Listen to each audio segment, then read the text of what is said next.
Sejumlah ruas jalan utama di Kota Palembang ditutup mulai pukul 21.00 hingga 3.00.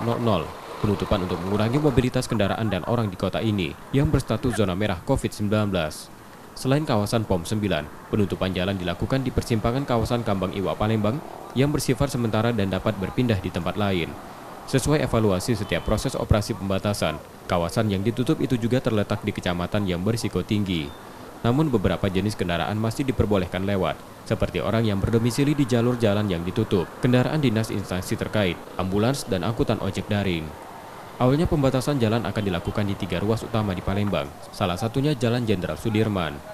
Karena sejumlah pertimbangan, penutupan diputuskan hanya di 2 ruas jalan, yakni di Simpang Kambang Iwa dan di Simpang DPRD Sumatera Selatan. Pembatasan akan dipindahkan ke ruas jalan lain yang lebih berisiko.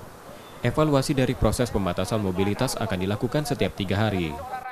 Kita akan melaksanakan kegiatan pembatasan mobilisasi kendaraan atau orang di beberapa titik di Kota Palembang.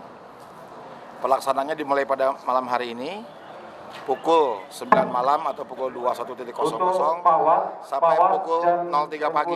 Sebagai aware kepada masyarakat kita, aware kepada masyarakat Palembang bahwa posisi kita masih merah. Posisi kita masih merah sehingga kita semua sadar bahwa kita masih harus bahu-membahu antara pemerintah, TNI, Polri, dan tentu saja masyarakat untuk menurunkan Kota Palembang agar tidak menjadi merah lagi.